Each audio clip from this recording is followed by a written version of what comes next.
अस्सलाम वालेकुम दोस्तों, कैसे हैं आप। उम्मीद और दुआ है कि आप लोग खैरियत से होंगे। शुरू अल्लाह के नाम के साथ जो बहुत मेहरबान और नहायत रहम वाला है।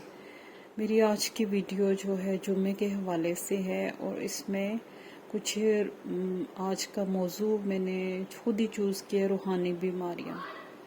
तो रूहानी बीमारियां जो होती हैं वो कई तरह की होती हैं, जो जिसमें डिप्रेशन, गुस्सा, बेचैनी, घबराहट, जादू, नज़र बद और मतलब एंजाइटी के तमाम प्रॉब्लम्स आ सकते हैं। ये सारी इस किस्म की बीमारियां रूहानी बीमारियां हैं और इनका इलाज जो है दुनियावी तौर पर इतना ज़्यादा कामयाब भी नहीं है और प्लस ये बहुत टाइम लेती हैं। लेकिन चूँकि रूह की बीमारी है ना, तो रूह और जिस्म दो डिफरेंट चीज़ें हैं। जिस्म के अंदर रूह है, तो रूहानी बीमारियों का इलाज रूहानी तरीके से किया जाता है। बहुत से जैसे जब भी आप किसी के पास जाएंगे, आप किसी आलिम के पास, किसी वली के पास, तो वो आपको मखसूस अज़कार देंगे और कुछ ख़ास किस्म की ग़ज़ाएँ भी होती हैं जो एंटी डिप्रेसेंट होती हैं वो, और आप सल्लल्लाहु अलैहि वसल्लम की तिब्बे नबवी से होती हैं।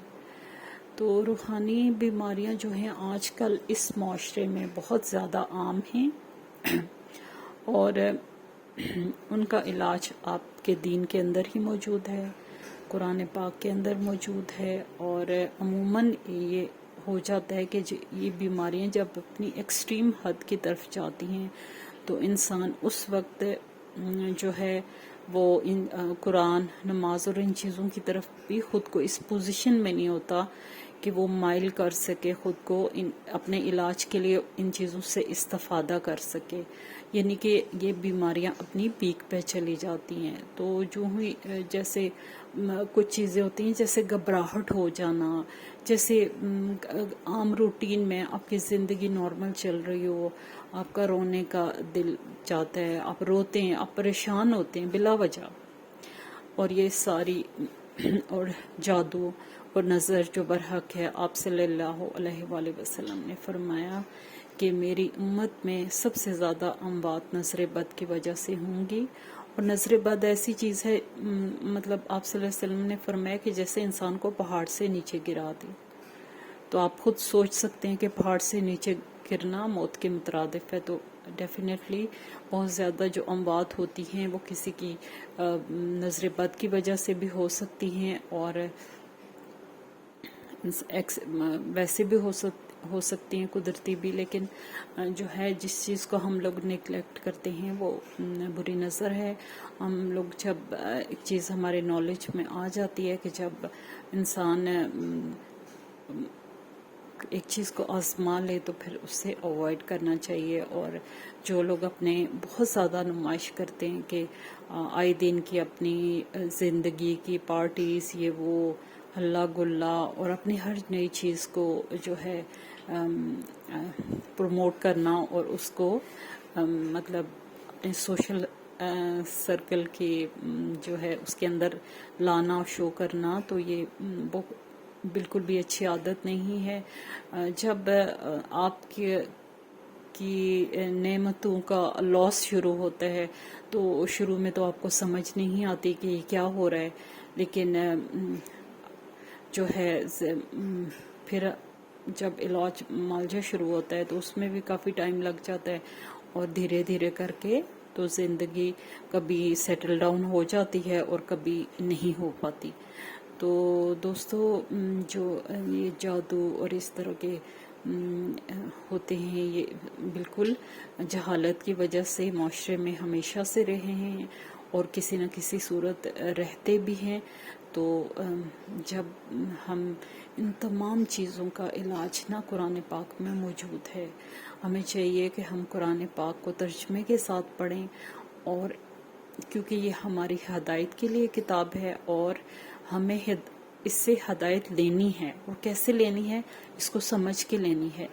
जब हम इसको अरबी में रिसाइट करेंगे तो हम इसकी मीनिंग तक तो नहीं पहुंच सकते। تو ڈیفینیٹلی ہماری زندگیوں میں جو ہے اس چیز کی اشد ضرورت ہے کہ قرآن پاک کو ترجمے کے ساتھ پڑھیں، سمجھیں، اور مطلب یہ بچے سے لے کر بڑے تک ہر ایک کے لیے ایک ضروری اور فرض ہونا چاہیے، ہے تو صحیح، لیکن چونکہ اللہ کی طرف سے لاگو ہے تو ہم اس کو فرض میں نہیں کرتے کنسیڈر، اور دنیا کے فرائض ہم پہ زیادہ لاگو ہو جاتے ہیں. تو ہم لوگوں کو جو ہے قرآن پاک ترجمے کے ساتھ پڑھنے اور سمجھنے کی ضرورت ہے، بہت سخت. ہر انسان کو اپنی گائیڈنس کے لیے، اپنی فیملی کے لیے، اور اوورال معاشرے کے لیے، اپنے رشتہ داروں کے لیے. اور جب ہم سیکھیں گے تو ہم جس کے ساتھ بیٹھیں گے تو ہم اس چیز کو ایز اے میسج آگے بھی پہنچائیں گے. اور یہ بہت ضروری ہے کہ ہم اپنے بچوں کے جہاں دنیاوی تعلیم کا خیال رکھتے ہیں اور بہت آگے آگے تک سوچ کے ہم بہت آگے چلے جاتے ہیں، وہاں ہم اس چیز کو انیشیل سٹیجز پر قرآن پاک ترجمہ بچوں کو لازمی کروائیں. جن ماؤں کی تو بیچاریوں کی میری طرح عمر گزر گئی ہے اور وہ نہیں دھیان دے پائی، اب کیا ہو سکتا ہے، کوشش بہرحال کسی نہ کسی صورت کرنی چاہیے. اور جن لوگوں کے ہاتھ میں ٹائم ہے اس ٹائم کو قیمتی سمجھتے ہوئے ان چیزوں کو اپنی زندگی میں ریکنسٹرکٹ کریں، اثر نو تشکیل کریں ہر طرح کی، جس میں دین کا ہر پہلو، یہ دین ہر پہلو زندگی میں دین شامل ہو کسی نہ کسی فارم میں. دوستو اسی میں آپ کی بہتری ہے. یہ آپ کب اس دنیا سے رخصت ہو جائیں، میں کب دنیا سے رخصت ہو جاؤں، کچھ پتہ نہیں ہے. آنے والے وقت کا فتنوں کا دور ہے، اور اس دور میں دین کے ساتھ جڑے رہنے کے لیے بہت ضروری ہے کہ ہم لوگ اپنے فرائض جو اللہ کی طرف سے ہم پہ لاگو ہوتے ہیں وہ کسی نہ کسی حد تک ضرور پورے کریں. اور قرآن جو تمام بیماریوں کے لیے شفا ہے، اور خاص طور پر سورہ فاتحہ جسے سورہ شفا بھی کہا جاتا ہے، اس کا یہ بہت ہی، اس کو اللہ نے شفا قرار دیا، اللہ اور اس کے رسول نے صلی اللہ علیہ وآلہ وسلم نے شفا قرار دے دیا. تو اس میں کوئی دوسری بات نہیں. ہر طریقے سے مایوس ہوئے بغیر ہر بیماری میں ہر ممکن کوشش کریں، سورہ بقرہ اور سورہ فاتحہ سے مدد لیں اور اللہ سے دعا کریں، کیونکہ اللہ تعالیٰ اہل علم فرماتے ہیں کہ سورہ بقرہ میں کچھ ایسی تاثیر ہے کہ اس کے ذریعے جو بھی دعا کی جائے وہ اس کے حوالے سے ضرور قبول ہوتی ہیں، اور جو آپ کی دعائیں اٹکی ہوتی ہیں وہ بھی اس کے طفیل قبول ہو جاتی ہیں. تو دوستو یہ تھی آج کی بات کہ ہماری بیماریوں کا علاج قرآن اور ہمارے دین کے اندر ہے، روحانی بیماریوں کا علاج. تو جب انسان پہ کوئی ایسی چیز بن جاتی ہے تو وہ ضرور اپنے مذہب سے استفادہ کرے کہ ہمارا دین ایک بہترین دین ہے. دوستو یہ تھی آج کی بات جمعے کے حوالے سے. خوش رہیں، دوسروں کے لیے آسانیاں کریں تاکہ اللہ پاک آپ کے لیے بھی آسانیاں کرے. آمین.